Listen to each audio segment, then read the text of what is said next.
2 meter atau 3 meter, kulihat ke kiri itu pas banget. Aku ketemu makam yang memang masih menggunakan kayu itu. Jadi satu malam itu aku seperti ya tidur lah. Kalau namanya orang tidur di hutan itu kan cepat ya karena capek kan. Tidur tiba-tiba mimpi. Aku ingat kok wajah si Caca ini kok mukanya lain gitu. Pucat dengan kuku panjang. Pokoknya nggak seperti dia acak-acakan rambut. Assalamualaikum warahmatullahi wabarakatuh. Terima kasih untuk sahabat semua yang sudah klik video ini. Balik lagi sama aku, Nay. Hai semuanya. Hari ini kita ada di section sahabat misteri. Apa sih sahabat misteri itu, Nay? Gitu kan biasanya. Sahabat misteri itu kita akan datengin narasumber untuk bercerita langsung sama kalian semua yang ada di rumah. Dan pengalaman misteri yang akan diceritakan ini itu salah satu hal yang menarik banget sebenarnya karena jarang ya dilakukan sama orang. Ini tuh salah satu ilmu pelet yang ada di Kejawen yang cukup beda dari ilmu-ilmu pelet yang lainnya karena dia tuh pengendali sukma katanya. Kalian tahu nggak itu apa? Kalau aku jujur aja nggak tahu. Jadi mendingan langsung aja kita tanya ke Kak Radennya. Hai Kak Raden. Ya, selamat malam. Terima kasih udah menyempatin waktu ya Kak kesini. Sibuk pastikan. Lumayan. Apa aja? Kakak tuh pernah ngalamin kejadian apa aja dan apa aja yang pernah kakak lewatin selama mempelajari ilmu itu? Bismillahirrahmanirrahim. Assalamualaikum untuk sahabat-sahabat misteri sekalian. Pada malam hari ini saya akan sedikitlah membagi kisah perjalanan, ya bisa dikatakan pengalaman lah. Pengalaman saya waktu belajar salah satu ilmu pelet yang berasal dari kejawen lama lah atau ilmu pelet Jawa. Dan ilmu pelet ini bisa dikatakan atau terkenalnya itu dengan nama penguasa jiwa. Jadi nanti di sini saya akan bercerita dari mana saya mendapatkan ilmu ini dan bagaimana proses ritual dalam menjalankan ilmu tersebut. Wah, ini tuh pasti seru banget ya sahabat-sahabat. Jadi langsung aja kita minta Kak Raden untuk ceritain pengalamannya.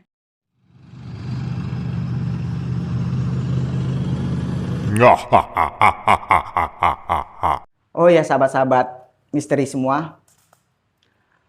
Sebelum saya bercerita atau menceritakan lah tentang pengalaman pribadi saya, lebih baik atau sebaiknya deh teman-teman semua mendukung channel ini atau mensupport channel ini agar channel ini bisa berkembang. Setuju, aku terhura loh digituin. Makasih banyak. Ditunggu 1 juta sampai 2 juta subscribers teman-teman sahabat semua. Jadi Abang akan sedikit ya membagikan lah untuk sahabat-sahabat misteri semua tentang pengalaman pribadi Abang.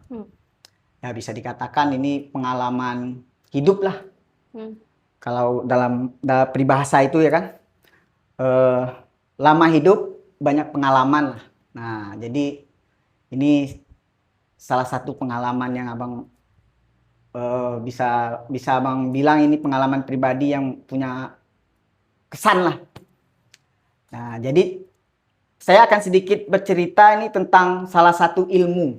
Nah, ini adalah salah satu ilmu pelet pemikat.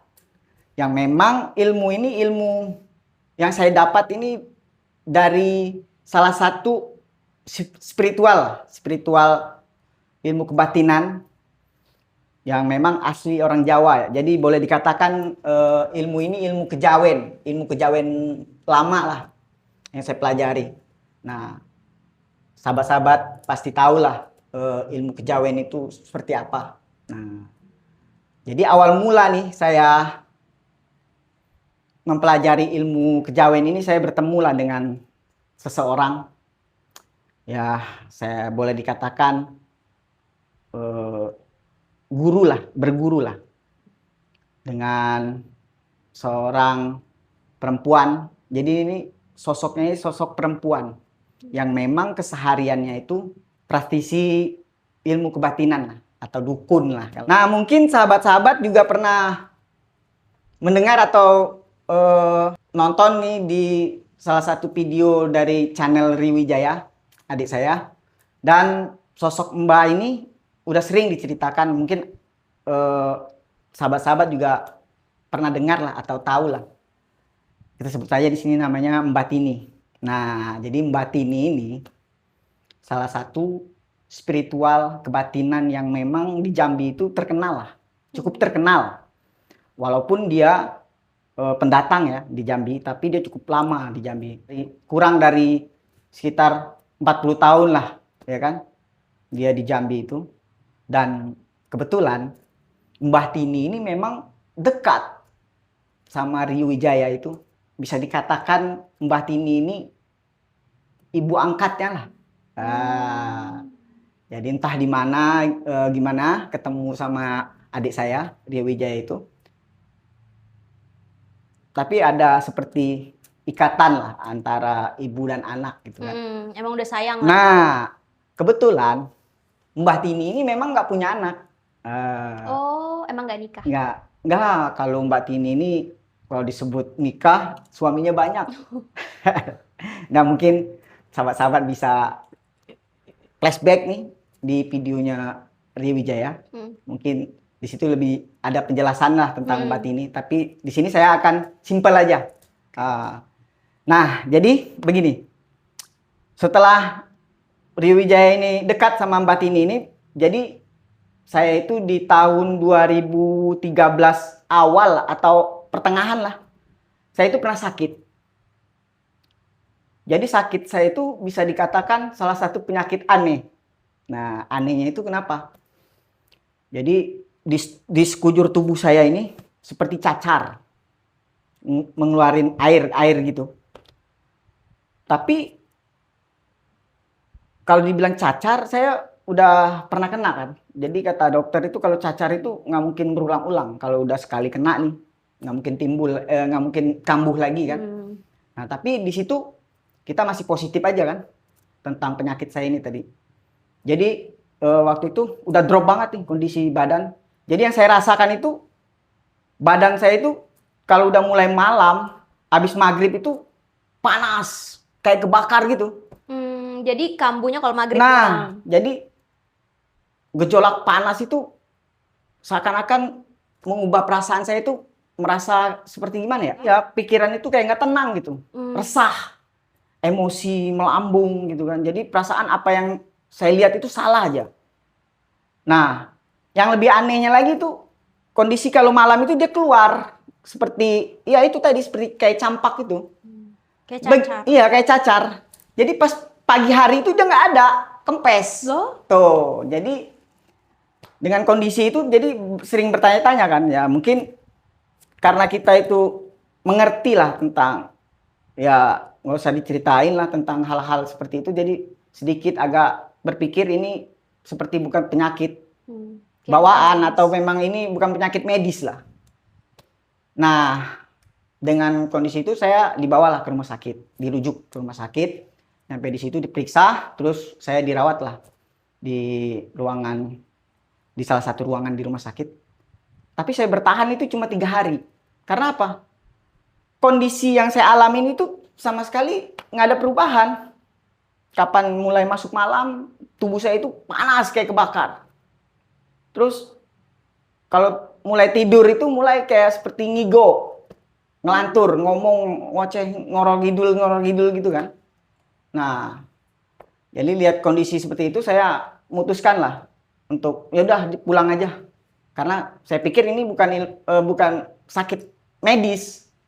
Ini mungkin entah apa ya kan. Tapi saya nggak mau berasumsi lain ya.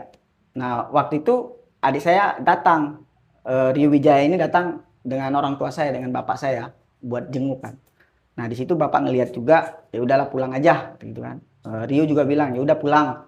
Nanti kita habis dari rumah sakit ini, kita langsung aja berangkat ke, ada saya kenalan salah satu orang yang ya bisa ngerti lah tentang penyakit kayak gini gitu kan.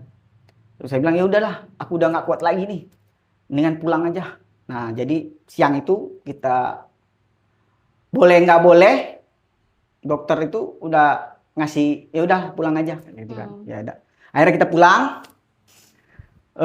Perjalanan dari rumah sakit itu kita nggak langsung pulang ke rumah, Nay. Jadi kemana dong? Langsung ke tempat si Mbak Tini ini tadi. Karena apa? Karena saya pikir pulang ke rumah juga nanti kondisi saya tetap gini-gini aja. Lebih baik langsung aja. Nah, saya itu orangnya nggak mau bertele-tele. Apa yang saya mau harus langsung aja. Gitu. Jadi refleks aja gitu kan. Nah, dalam perjalanan itu sempat ngobrol lah sama Bapak sama Rio. Rio pun ngomong ada dukun gitu kan. Udah kayak ibu saya, kata Rio kan. Mungkin bisa dia lihat nih, kata dia, penyakitnya dari mana asalnya. Ya udah terserah, saya bilang gitu kan. Yang penting bisa sembuh deh. Nah, dalam perjalanan itu kan makan waktu sekitar 45 menit atau 50 menit atau 1 jam lah perjalanan pakai kendaraan kan. Memang kebetulan rumahnya Mbak Tini ini memang agak jauh dari pemukiman di ujung-ujung desa lah atau di pinggiran kota lah di kabupaten.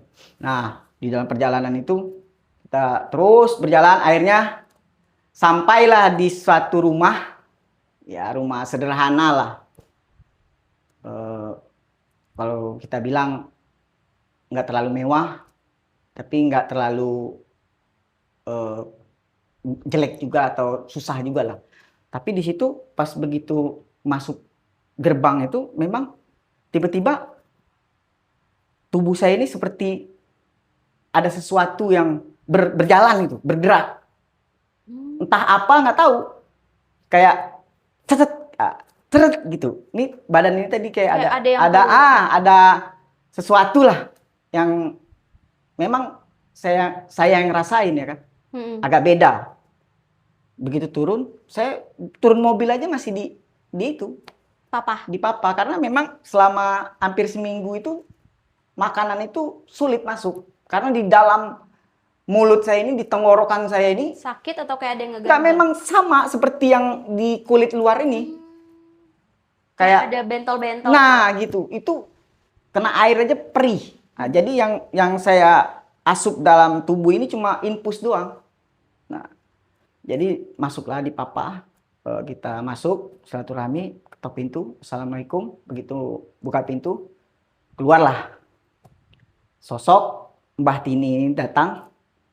Jadi Mbah Tini ini datang, seakan-akan Mbah Tini ini udah tahu siapa yang mau datang, berapa orang yang mau datang, dengan tujuan apa datang. Dia itu seakan-akan udah tahu. Dimana sebelumnya itu adik saya nggak ada komunikasi sama Mbah Tini ini. Dia nggak punya komunikasi seperti handphone, itu nggak ada. Yang saya bikin kaget sekalian takjub lah. Yang dimana itu Mbah Tini itu udah nyiapkan 4 botol minuman aqua yang di mejanya itu. Jadi seakan-akan Mbah Tini ini tahu berapa orang yang bakal datang itu. Nah, di situ saya udah begitu masuk, saya lihat, oh, kok posisi botol minuman aqua itu pas banget ya kan? Ada 4. Memang kita ada kakak, adik kakak, bapak sama istri saya. Oh. Nah, jadi disitulah saya berpikir, wah ini kayaknya benar ini yang dibilangin Rio ini, Mbah ini memang agak lain gitu kan. Kalau bahasa saya itu agak lain. Setelah kita duduk, Mbak Tini ini sorot matanya itu terus memandangi saya tadi. Ngelihat dari ujung kepala sampai ujung kaki saya tadi. Tanpa berbicara apapun. Di situ adik saya Rio Wijaya ngomong lah sama si Mbah ini. Mbah, ini abang saya Mbah. Sakit. Udah 3 hari di rumah sakit. Tapi penyakitnya ini bukannya sembuh. Tapi gitu-gitu aja. Jadi saya bawalah dia ke sini. Siapa tahu Mbak bisa bantu. Mbah itu langsung masuk ke dalam membawa satu gelas air putih dengan membawa kemenyan, duduk.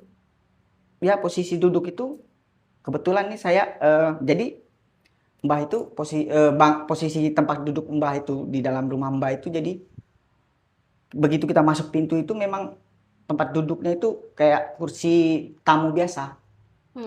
Ada buat 3 orang, 2 orang, 1 orang gitu kan. Jadi kebetulan Mbak Tini ini duduk di samping adik saya Rio, terus saya, bapak saya, terus istri saya di depan. Nah, jadi begitu Mbak Tini masuk ke dalam, jadi adik saya yang tadi, Rio tadi berdirilah di samping saya. Nah, Mbak Tini ini mendekat, lalu dia menyentuh kaki saya ini, dua-dua dipegang sama dia kan. Terus dia nanya, "Sopole jenenge?" gitu kan, dengan bahasa Jawa ya kan. Ini terus dibacainnya air, ya kan. Terus dikasih saya minum. "Ini habiskan, minum." Dengan penyakit saya itu, air itu terasa beban. Karena sakit banget gitu kan. Tapi udah minum, jangan takut, jangan ragu, minum aja. Saya minum lah. Begitu saya minum, saya habiskan, saya taruh. Tuh. Terus si Mbak ini tadi bakar kemenyan lah. Kayak entah apa yang dibaca sama si Mbak ini. Terus tiba-tiba Mbak itu seperti yang wajah awalnya itu seperti biasa aja. Ya, mimik-mimik wajah ya orang tua seumuran 70-80-an lah gitu kan. Dengan ya kayak bukan normal tua lah gitu. Tiba-tiba setelah dia bakar kemenyan itu, saya lihat wajah Mbak itu beda gitu kan. Apa yang beda? Seperti segar gitu. Bukan kayak wajah yang pertama yang saya lihat awal tadi. Jadi kayak seperti ada perubahan aura kalau kita bilang aura lah. Kalau fisik nggak mungkin berubah, tapi aura yang matanya biasa itu tiba-tiba matanya itu agak sedikit mendelik gitu kan, agak seperti tegap, tubuhnya itu seperti tegap. Terus sambil ngoceh dia kan, ngomong. Lain kali itu hati-hati. Makanya kamu itu harus ingat. Karena apa? Di atas langit itu masih ada langit. Jangan sombong. Baru punya ilmu sedikit tapi pamer. Nah, akibatnya gini kan. Kamu dicoba sama orang. Kamu dijahilin sama orang. Untung aja kamu masih bisa selamat. Karena apa? Jenis yang diberikan orang ini bukan jenis santet yang terbang atau apa, enggak. Ini jenis penyakit yang datang dari makanan dan minuman yang tanpa kamu sadari. Saya hanya diam. Ini keringat ngucur naik. Badan saya itu berkeringat. Dalam hati saya tuh, mudah-mudahan si Mbak ini nggak cerita masalah ini dari mana penyebabnya. Soalnya kan saya takut.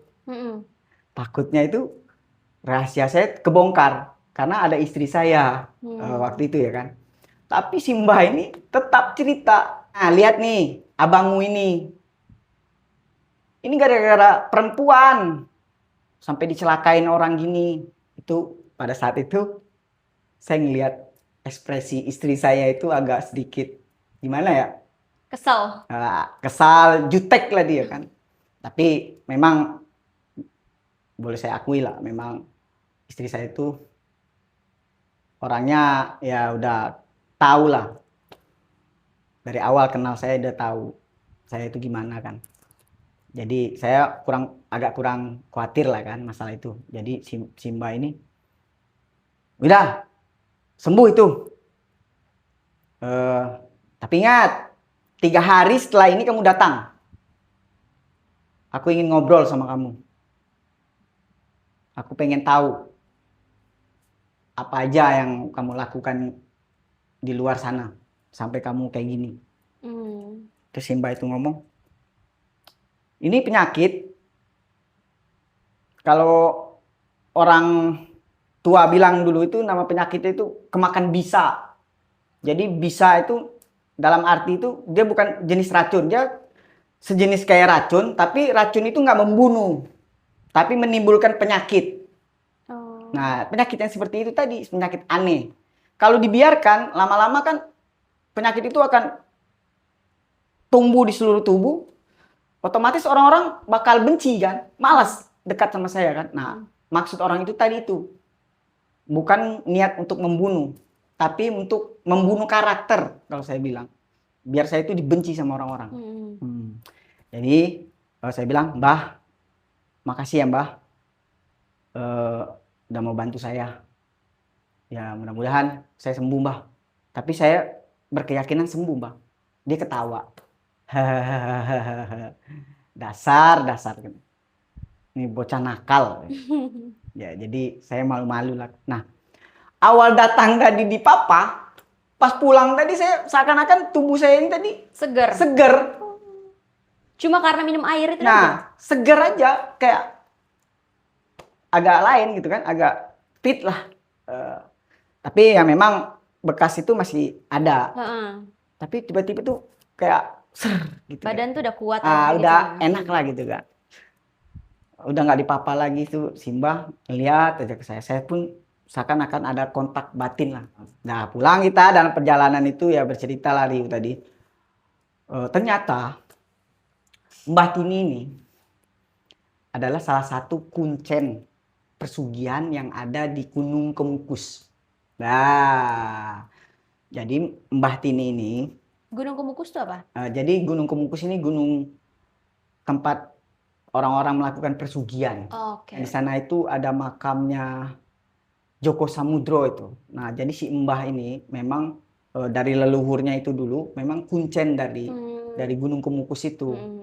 Jadi bisa dikatakan Mbah ini ya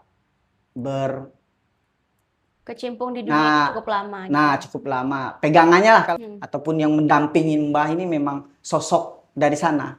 Dan Mbah ini si Rio pun bercerita, aku kenal Mbah ini, dia berkali-kali menawarkan aku kata gitu untuk kalau kamu minat nih buat melakukan ritual persugihan di Gunung Kemukus, Mbah siap merekomendasikan atau nanti kamu kasihkan ini ke orang yang di sana, orang-orang udah tahu 100% berhasil.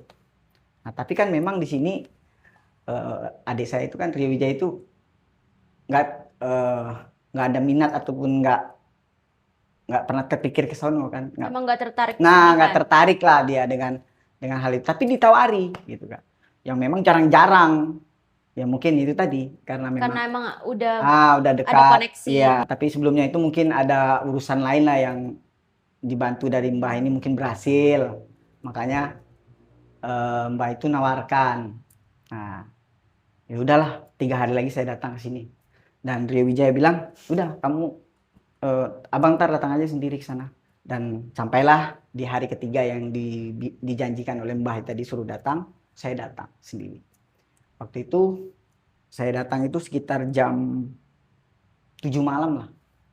Jam 7 malam yang memang perjalanan dari rumah ke tempat Mbah itu ya tadi kurun waktu sekitar 1 jam kurang lah perjalanan melewati jalan lintas yang memang rumah itu satu gitu kan, kebun sawit atau kebun karet lama. Masih jarang, tapi penerangan itu udah ada. Begitu saya masuk, ketuk pintu, "Assalamualaikum."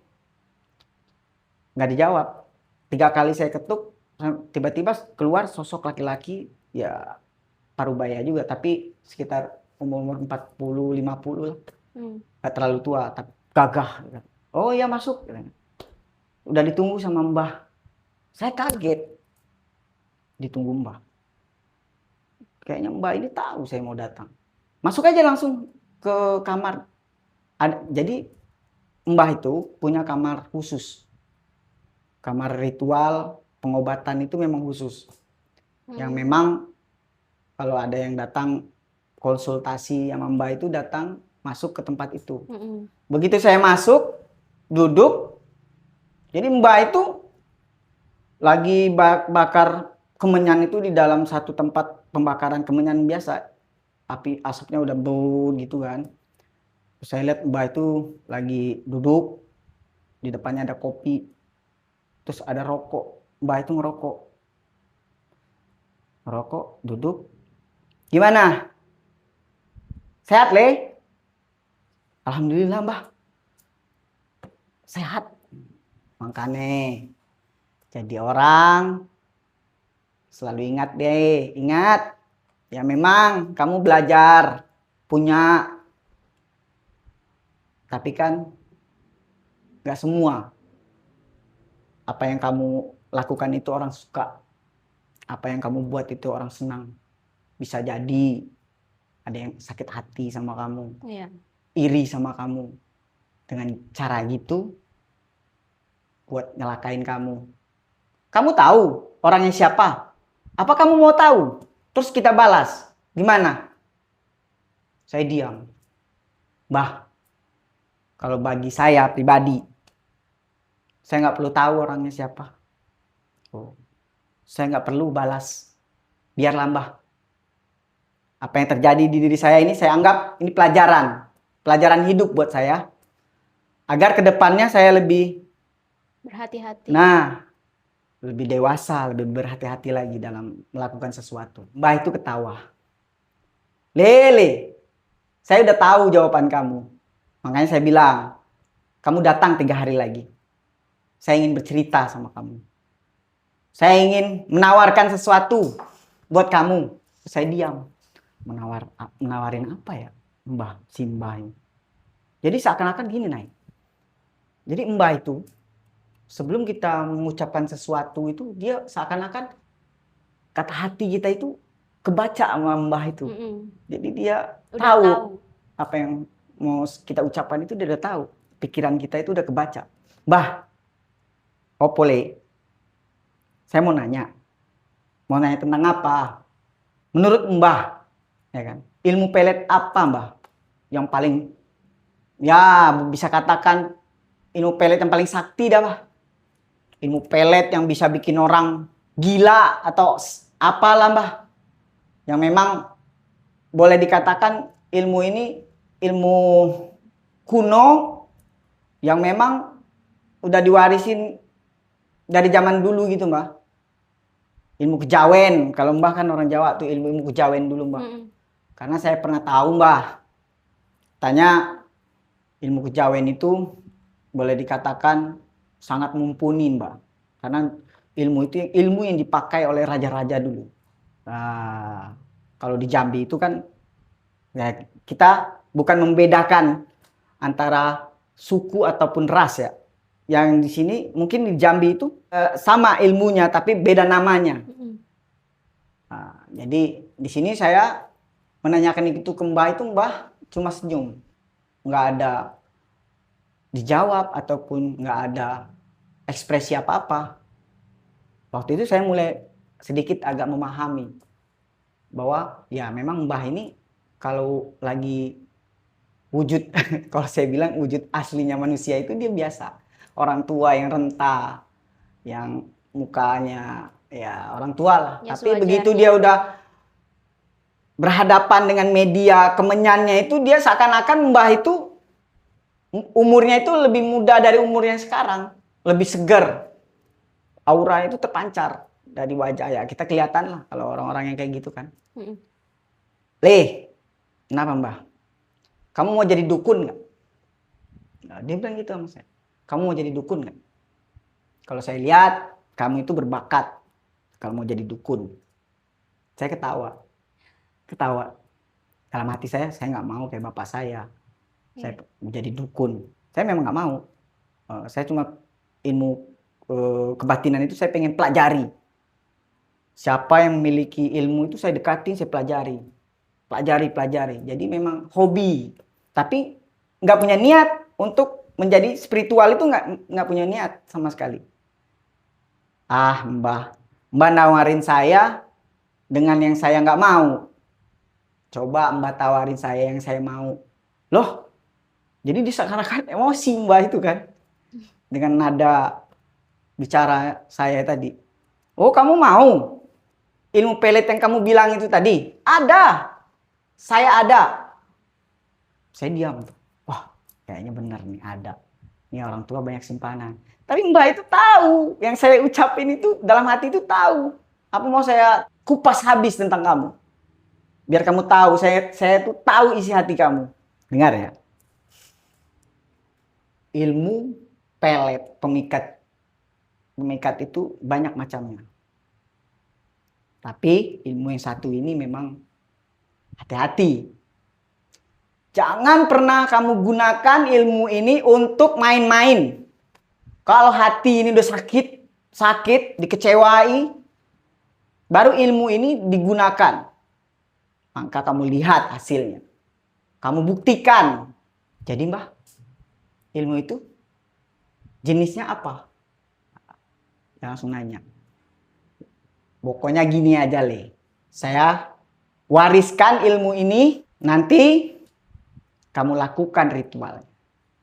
Tapi ingat, ilmu ini saya turunkan ke kamu tanpa dicatat. Kamu cukup dengarkan. Kamu dengarkan sebanyak 3 kali. Saya ucapkan. Harus ingat. Ya. Aduh. Saya bingung. Ini jangan-jangan nanti bahasa Jawa. Ya kan? Sedangkan kita nggak ngerti bahasa Jawa. Sudah. Jangan banyak berpikir. Terus Mbak itu ambil air 1 gelas. Terus dia minum sedikit. Kemudian dikasih sama saya. Minum. Saya minum. Minum. Duduk, diam. Tapi setelah minum itu memang perasaan saya itu agak lebih tenang. Kayak tenang gitu. Le, dengarkan. Terus mulailah si Mbah tadi membacakannya. Dibacakanlah dari bait ke bait, tek tek tek tek tek tek, ya kan, dalam bahasa Jawa. Tapi seakan-akan saya itu menangkap apa yang dibaca Mbak itu tadi meresap ke dalam pikiran saya tadi. Ingat, itu Padahal baru sekali itu ya. Itu yang membuat saya heran. Baca sekali, tek tek tek tek, Mbak itu diam, ya kan. Diajaknya saya ngobrol lagi. Di sini, Le, biar kamu tahu. Banyak yang datang ke sini itu rata-rata perempuan yang masalah rumah tangga, pingin dicintai oleh laki-laki atau pasangannya, mereka datang ke sini pasang susuk. Oh, Mbak juga bisa pasang susuk? Iya bisa. Mau susuk apa? Mbak bisa. Udah tuh, diem tuh. Disambungnya lagi tentang bacaan ilmu itu tadi. Jadi seakan-akan Mbak itu dari topik pertama ke topik kedua balik lagi gitu. Jadi seakan-akan bingung saya. Di pikiran saya itu dikecoh sama dia. Emang diputerin. Nah, jadi seakan-akan Mbak itu kayak nggak sadar lagi. Dipanggilnya lagi, didekatin. Saya dekat, dengerin. Dibacakannya, sampai selesai. Memang bacaannya nggak terlalu panjang. Tapi saya pikir kalau saya nilai nih ya, dari setiap kata-kata itu maknanya memang kuat. Kayak punya aura ataupun sugesti yang memang betul-betul membuat rasa hati itu bergetar lah. Nah, itu yang beda. Nah, saya banyak berguru nih, belajar tentang ilmu kebatinan itu. Jadi memang ada. Kalau sesuatu itu mau ngikut ataupun mau menyatu dengan diri kita itu, memang ada sedikit perbedaan. Tubuh kita itu menerima itu seperti ada magnet ataupun getaran. Getakan. Jadi patokan itu yang saya ambil selama ini kan. Selesai Mbak itu baca yang ketiga kali, dia diam, terus baca Le. Tanpa saya sadari, saya itu baca itu seperti saya udah menghafal ya 3 hari atau seminggu lah, lancar sampai selesai. Nah disitulah saya bilang, saya itu seperti ya gitu tadi, masuk ke alam Mbah ini tadi. Kayak dikontrol. Tapi tanpa saya sadari. Iya. Nah setelah itu, Mbak itu bilang, Le, kalau orang Kejawen bilang, ini ilmu pelet pemikat sukma. Jadi sedikit saya akan jabarkan kepada sahabat-sahabat misteri. Jadi ilmu yang dimaksud Mbah ini adalah ilmu pemikat yang memang menguasai atau mempengaruhi atau berkuasa penuh pada diri seseorang itu melalui batinnya, pikirannya, terus jiwanya sepenuhnya. Jadi semua dikontrol oleh pengaruh ilmu itu tadi. Keseluruhan tuh bakalan dikontrol sama orang Ya. yang punya ilmu itu. Aduh. Jadi kalau ilmu orang Jambi itu bilang ada jenisnya juga ilmu orang Jambi itu. Jadi kalau bahasa kita ya, bahasa saya orang Jambi kan, itu yang diserang oleh ilmu ini tadi itu hati, pikiran, dan jiwa, bukan raga, jiwa. Kalau raga enggak disakiti, tapi memang yang berpengaruh untuk kehidupan seseorang itu kan ada ruh, jiwa, batin kan. Nah kalau itu udah hancur atau itu yang sudah dipengaruhi, nggak ada yang sanggup nih. Benar. Karena kalau luka masih bisa dibawa ke dokter. Orang gila itu, coba kita lihat orang gila, yang nggak ada apanya, jiwanya. Badannya, badannya utuh, tapi jiwanya nggak ada. Nah di situ. Tapi ingat syarat pertama yang harus kamu lakukan kalau kamu ingin melakukan ritual ini, gitu kan, bahasanya ritual lah. Kamu harus mencari pertama rambut perempuan itu. Terus kamu ambil rambut kamu, terus kamu satukan, kamu ikat, rambut itu diikat, disatukan. Sini ada, nah media yang memang ya boleh dikatakan horor lah. Jadi di sini saya punya keyakinan nih bahwa memang ilmu ini memang betul-betul sakti. Ya boleh katakan sakti atau memang kalau sudah pakai media seperti itu ya boleh dikatakan ini ilmu bukan sembarangan. Apa itu medianya? Kesikan batu nisan orang meninggal yang ya boleh dikatakan yang masih pakai kayu gitu. Nah jadi gini, saya jelaskan. Jadi media yang terakhir ini saya sedikit cerita lah, menjelaskan kepada teman-teman juga. Jadi kalau kita datang ke kuburan, ke pemakaman umum, kan pemakaman umum itu kan udah banyak jenis makamnya tuh. Ada yang udah pakai batu, ada yang pokoknya udah banyak variasi lah kan, ibaratnya gitu kan. Tapi kan ada tuh salah satu makam ataupun masih ada makam yang belum pernah diganti ataupun masih pakai yang pertama. Oh iya. Nah jadi kan orang meninggal nih, menjelang ada yang asli, jadi ditancapkanlah dulu kayu buat tanda lah. Kayu nisan itulah yang diambil, bukan semuanya diambil. Jadi kita ambil di bagian kepala itu, kita ambil, diserut. Nah diserut, diambil lah sebagian dikit aja untuk syarat diambil. Nah begitu kau mau ngambil itu, kau harus berdoa dulu atau kau harus ucapkan salam dulu ke nisan itu, istilahnya minta izin lah ya. Nah ibaratnya kita minta izin lah kepada yang punya nisan. Nah yang meninggal lah, kasarnya kita ngomong yang meninggal lah, almarhum atau almarhumah. Tapi di situ kita harus mencari makam almarhum atau makam orang yang meninggal laki-laki, bukan perempuan, tapi laki-laki. Nah di situ diajarkanlah caranya kita berdoa, minta izin. Terus seperti ada ucapan lah. Permisi, saya mohon minta syarat dari makam ini untuk saya jadikan media. Bacakan mantranya. Dari mantra itu ada yang memang kayak seperti ya saya jabarkan lah sedikit. Karena di sini saya nggak boleh bacakan atau nggak boleh. Ada yang praktek. Nah, saya nggak boleh ucapkan perkataan itu ataupun bacaannya itu nggak boleh.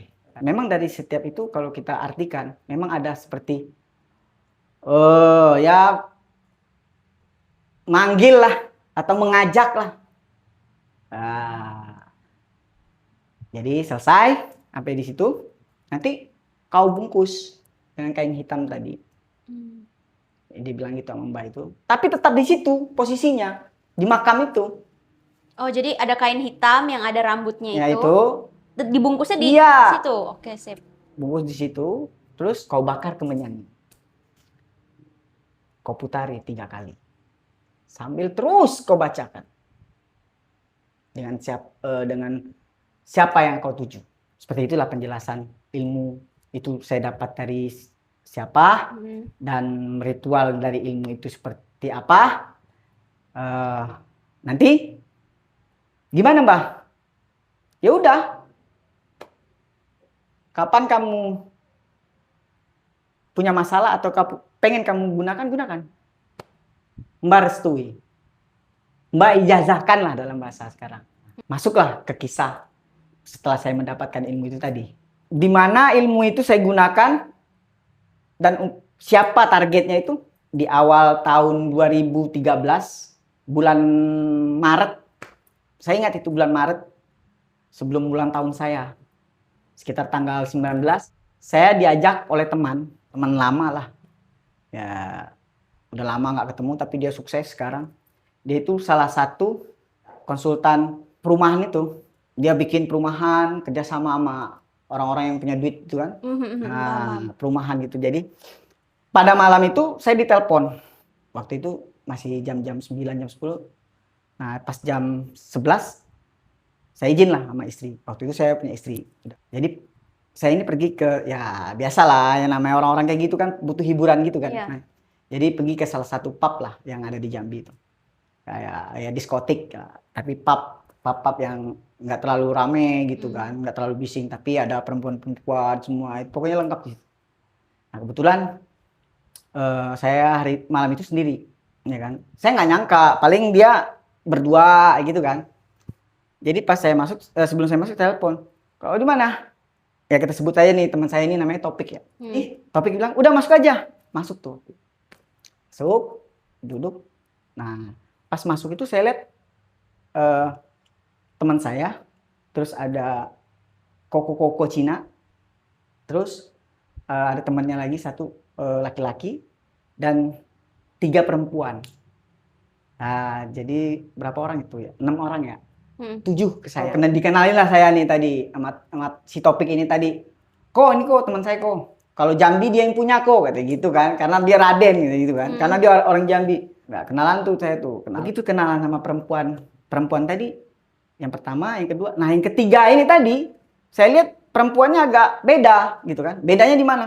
Yang lain itu menyambut kita itu ya namanya kita ketemu orang baru kan. Minimal lah ataupun apa wajah itu agak enak lah gitu ya kan. Dengan ekspresi wajah yang enak dilihat kan. Ini yang satu itu ya, yang satu ini kayak bete banget. Kayak apa gitu kan, bete. Tapi memang di antara temannya itu dia tuh memang agak ya lebih inilah. Ya kan? Cantik ya kan gitu.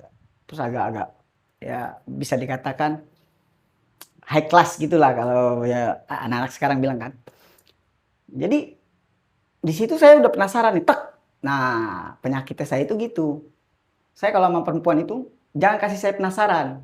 Kalau kasih saya penasaran, saya ingin nyoba. Wah, makanya itu tadi, itu penyakit sebenarnya. Saya duduk kebetulan saya duduk terakhir ya, saya duduk ya agak menjauh dari orang itu kan, duduk. Nah, datang ngobrol-ngobrol, wah. Selesai nih. Pas selesai, pulang. Ya kan, kita pulang. Nah, saya pikir, ya kan, perempuan yang bertiga ini salah satu ya penghuni di sana dalam arti kata itu LC lah. Ya, LC itu yang nemenin karaoke itu kan. Saya pikir itu. Ternyata enggak. Yang 2 ini ya memang LC di situ. Pemandu karaoke di situ. Tapi yang satu ini enggak.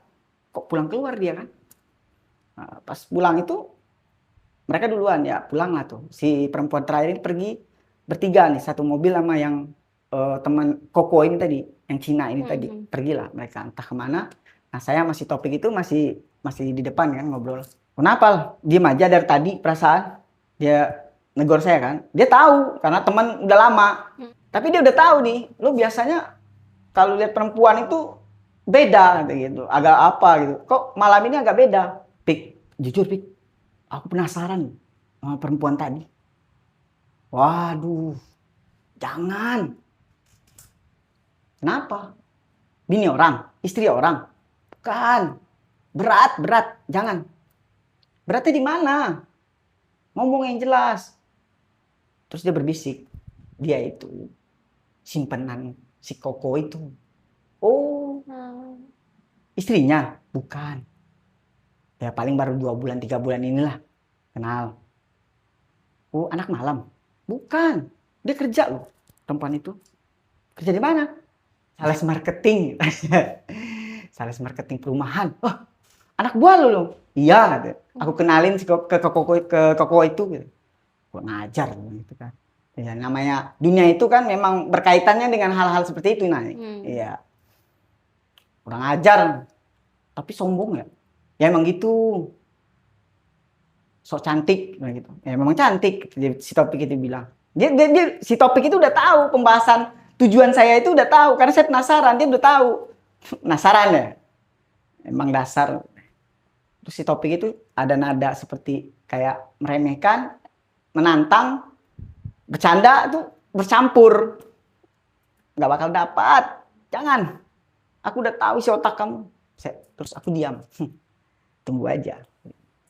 Udah, kita pulang nih. Pulang. 2 minggu kemudian, saya udah lupa itu cerita itu. Tapi yang saya ingat itu cuma wajah perempuan itu aja. Tuh, itu penyakit saya kalau bilang. Saya penasaran. Semakin saya penasaran, timbul kepercayaan diri saya. Saya mencoba ini. Ya kan? Bisa nggak? 2 minggu kemudian, si Topik itu nelpon lagi. Den, di mana? Oh, aku di rumah. Itu waktu itu dia nelpon sore. Sekitar jam 4, jam 3, jam 4 ya. Kok bisa ke sini nggak? Kami lagi makan nih di Jambi itu ada tempat santai lah gitu kan. Jadi tempat kayak kafe gitu. Bukan, kayak dia itu tempat legend lah. Jadi di Jambi itu ada tempat kita nongkrong abang sama abang Topik, si Topik ini sering nongkrong di situ. Kebetulan nggak jauh dari kantor dia kan. Pas datang, saya lihat, wah, berdua. Nah, yang bikin saya heran itu si perempuan yang 2 minggu kemarin itu, yang sombong itu, senyum, melontarkan senyum manisnya itu kan. Ya memang boleh dikatakan ya manis lah ya kan. Plesteran Cina Sunda. Wah, ya kan. Jadi saya nggak heran, tapi apa ini? Tapi yang lebih heran itu muka teman saya tadi, si Topik ini. Kayak bete gitu kan. Gue jalan dulu dah. Lagi ada kerjaan nih. Lah, gimana? Aku datang kau pergi. Maksudnya apa? Ya udah ngobrol. Si Caca pengen ngobrol. Satu. Si Topik pergi, si Caca ngobrol. Ajaknya aku ke kosan dia. Nah, disitulah ya. Sampai akhirnya tadi kita itu menjalin hubungan lah. Kayak pacaran lah. Berjalan waktu sekitar 2 bulan tuh. Jalani hubungan itu tadi. Si Topik ini udah mulai nggak enak gitu kan. Ya sempat cerita itu si Koko itu, saya nggak enak sama Koko itu gitu. Si Caca ini udah nggak mau lagi ngubungin si Koko itu. Nah, sedangkan Koko itu kan investasinya di usaha saya ini banyak. Nah, kebetulan si Koko ini orang Batam. Jadi ya bisnisnya apa saya nggak terlalu ini kan.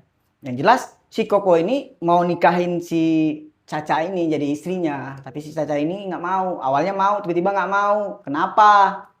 Terus aku balikin cerita yang waktu malam itu. Kau kan pernah nantang aku, bilang gak bakalan dapat. Apa? Dapat kan? Tuh, jadi rasa sombong itu mulai bangkit lagi, Nay. Jadi cerita ini berhubungan, Nay. Jadi di satu sisi si Topik ini dongkol, kesal sama saya. Di sisi yang lain, si Koko ini kecewa. Karena si Caca ini udah gak mau lagi sama dia. Ya. Otomatis dari situlah mungkin terjadi konflik. Ya, ada yang gak suka, ada yang gak senang. Nah, terjadilah kejadian itu. Apa itu? Yang saya sakit itu. Jadi, 3 bulan kita menjalin hubungan itu tadi, tiba-tiba si Caca ini nekat. Nekatnya, dia kan tahu saya udah punya anak, udah punya istri. Nekat ketemulah sama istri saya. Nah, di situ konflik rumah tangga itu udah mulai meledak, tapi masih bisa diredam.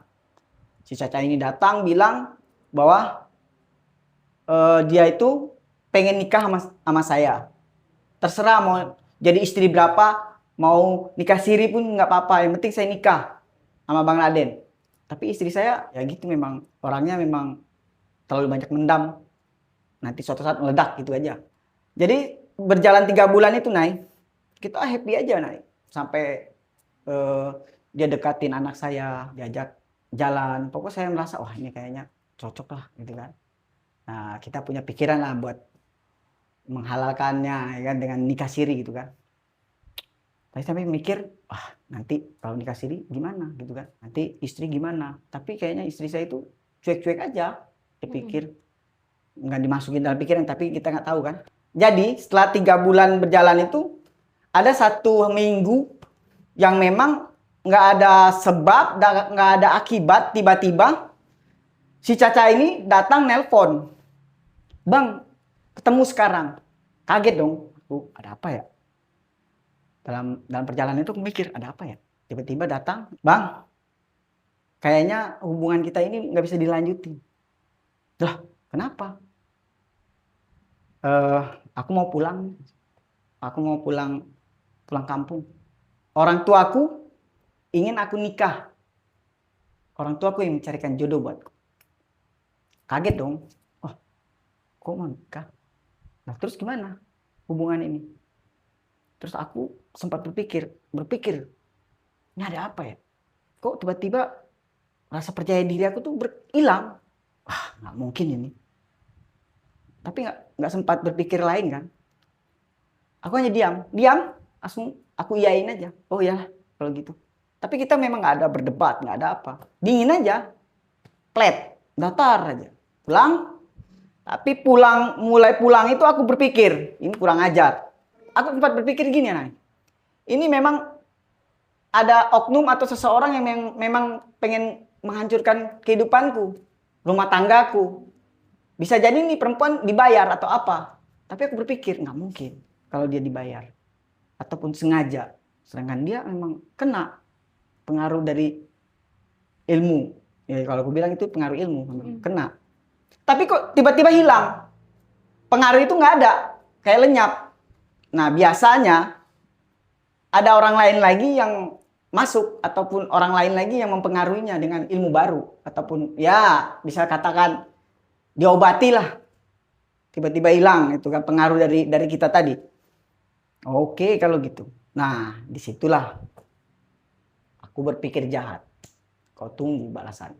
Nah mulai saat itu aku sudah mulai memikirkannya itu. Ini saatnya aku pakai ini. Ilmu yang diwariskan oleh Mbah Tini tadi pengen ku coba. Yang selama ini nggak pernah aku coba karena aku nggak pernah sakit hati. Aku pengen buktikan apa benar ini ilmu pemikat sukma ini memang paten. Nah dari situ mulailah aku siapkan semua ritual. Kebetulan rambutnya si Caca ini memang udah ada aku simpan. Nah, karena ya kita ya bisa dikatakan ya udah tahu lah hal-hal yang kayak gitu. Jadi apa yang kita butuhkan dari seseorang itu harus kita ambil dulu sebelum dia pergi.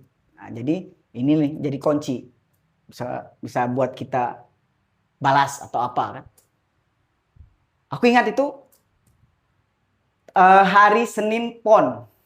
Nah, jadi Mbah Tini ini bilang, kamu melakukan ritual itu bukan pada hari-hari sembarangan. Memang ada hari tertentu yang disebutkan. Nah, Pon itu salah satu hari yang baik dalam 3 hari. Dalam 3 hari dalam hitungan Jawa itu yang bisa melakukan ritual itu. Kusiapkan semua. Setelah maghrib mulai gelap. Mulailah aku jalan. Berhentilah di salah satu pemakaman umum. Nah, ini mulai nih cerita. Rasa takut itu udah hilang. Yang ada kan rasa kesal, emosi kan. Tapi memang udah kayak ada ya itu tadi pengaruh jahat. Tubuh ini tadi untuk melakukan sesuatu yang jahat itu kan ada aja yang mendukung. Jadi berani atau apa. Jalan, masuk, pas melangkah berapa ya paling 2 meter atau 3 meter. Kulihat ke kiri itu pas banget. Aku ketemu makam yang memang masih menggunakan kayu itu. Itulah yang namanya kesempatan itu tepat pada waktunya. Jadi kita niatnya nyari itu, dapatnya itu didekatkan lagi. Ibaratnya langsung ketemu, nggak repot, random kita harus nyari kemana. Langsung, tek. Sampai, kubuatlah ritual yang seperti yang diceritakan Mbah itu. Kubacakan, selesai, sudah, pulang. Ya kan?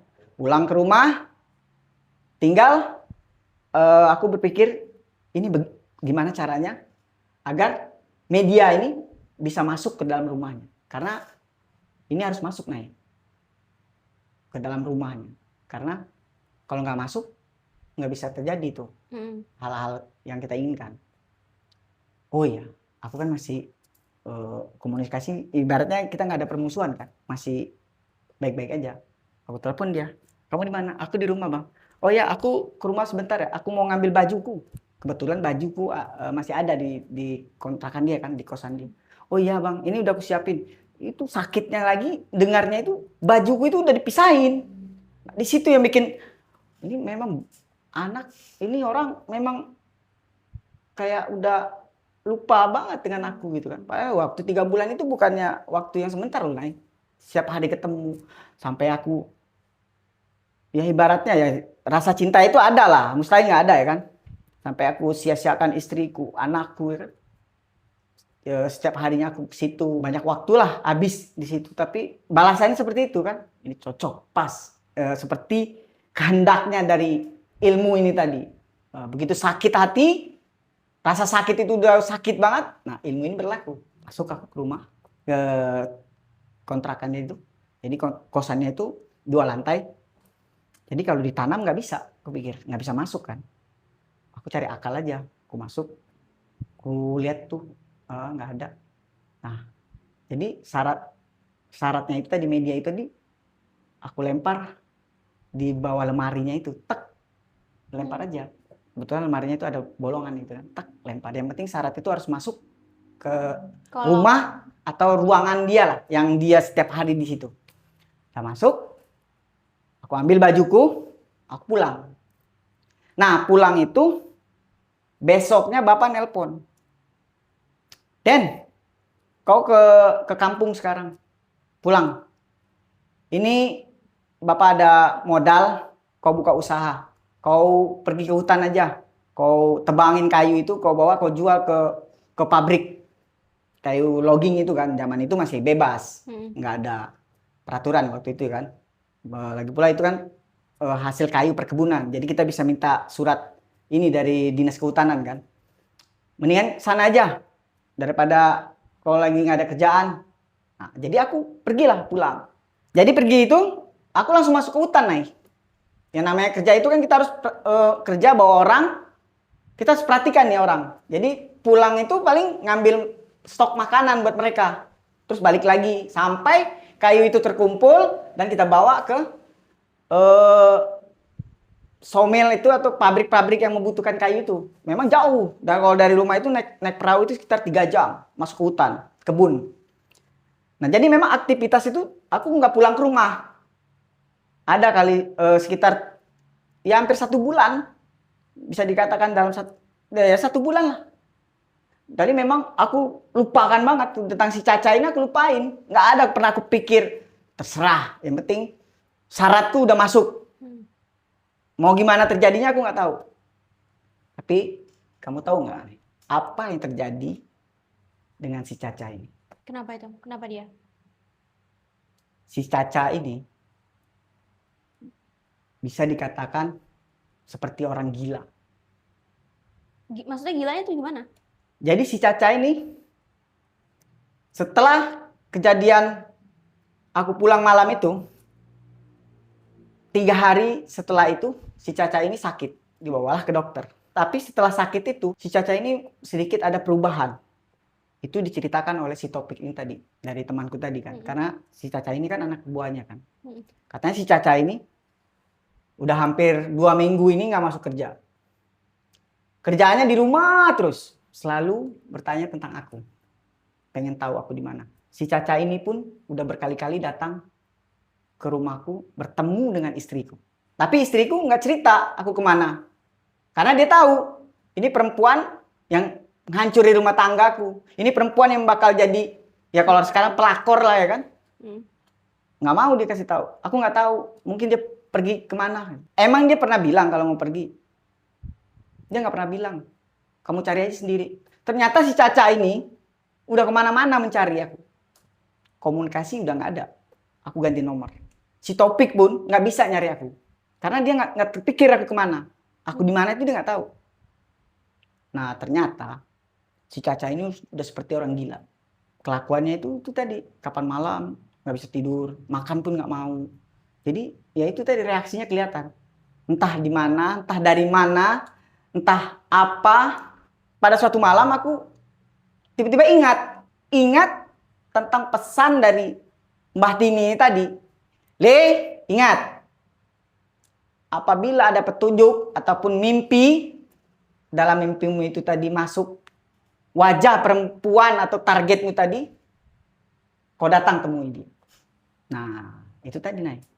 Jadi satu malam itu aku seperti ya tidur lah. Kalau namanya orang tidur di hutan itu kan cepat ya karena capek kan.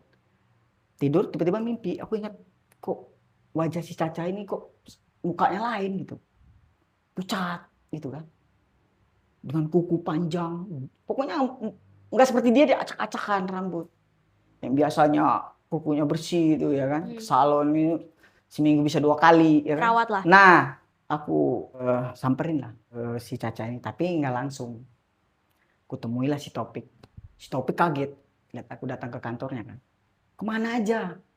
Tuh, anak orang kasihan. Udah kayak orang gila. Nggak ada siang, nggak ada malam.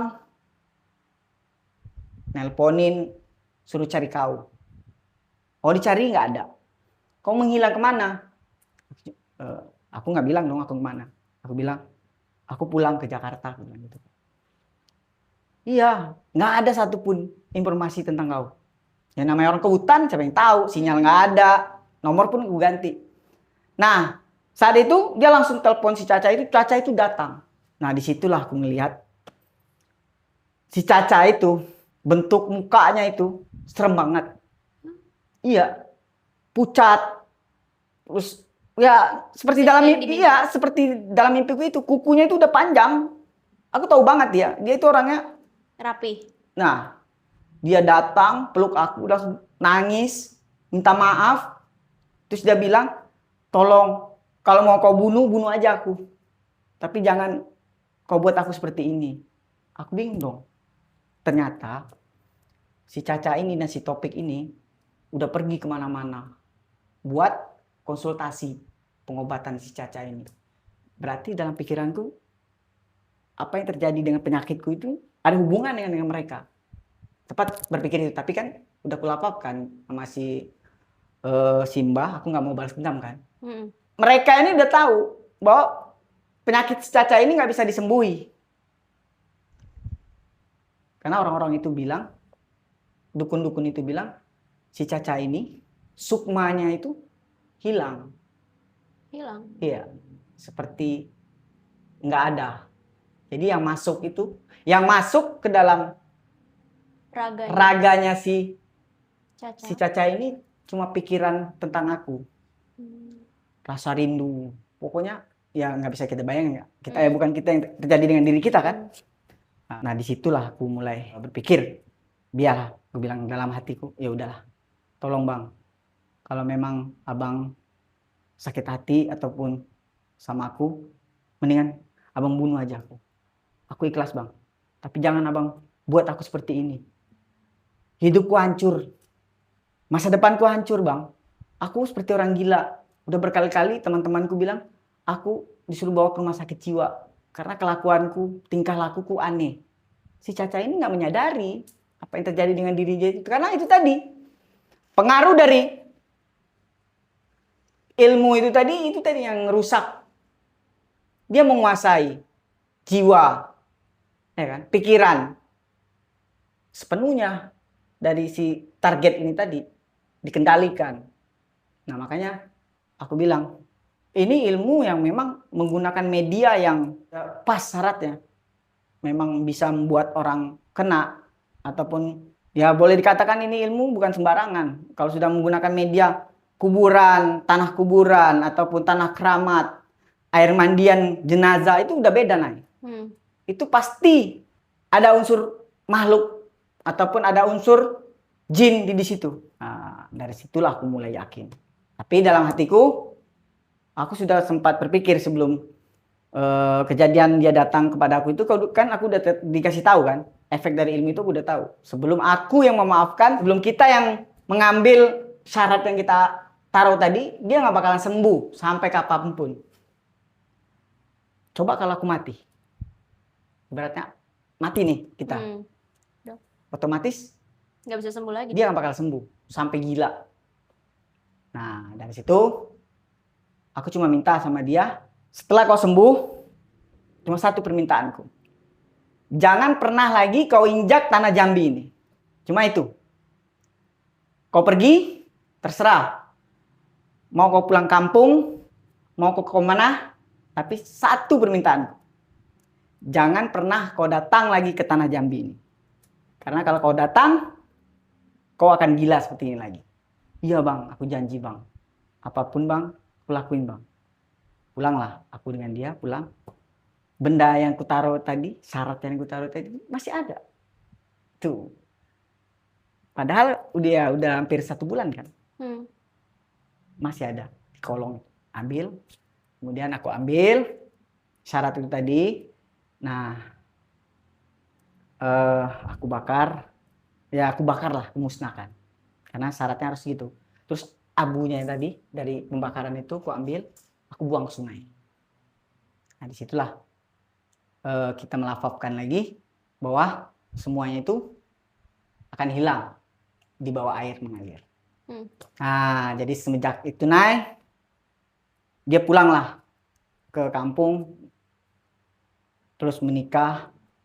Ya sekarang hidupnya udah bahagia lah. Nah sejak saat itu baru aku yakin tentang ilmu ini tadi. Kehidupan kembali normal lah Nay. Ya kan? Sejak saat itu sampai sekarang ilmu itu nggak pernah aku pakai lagi. Nah, sekali itu doang. Sekali itu aja. Karena aku pikir aku udah percaya nih, udah yakin nih. Oh berarti yang benar. Ini ilmu bukan untuk dimain-mainkan. Abang pikir ya sampai di situ cerita tentang ilmu itu tadi. Makanya abang bilang kalau bisa jangan deh kita mempelajari sesuatu itu ya yang bisa menyakiti orang lain ataupun menyakiti diri kita. Ya mungkin lain waktu atau next kita akan ngobrol lagi lah. Semoga channel ini bisa berkembang. Amin, amin, amin, amin, amin, amin. Ya terima kasih. Terima kasih ya Bang Raden Ya, atas cerita dan sama-sama. waktunya. Terima kasih teman-teman yang sudah mau nonton sampai selesai, sampai akhir ini. Demikian cerita yang Kak Raden bawain hari ini. Semoga kalian suka, semoga kalian enjoy. Aku Nay. Saya Raden. Bye, terima kasih. Ayo, dadah. See you.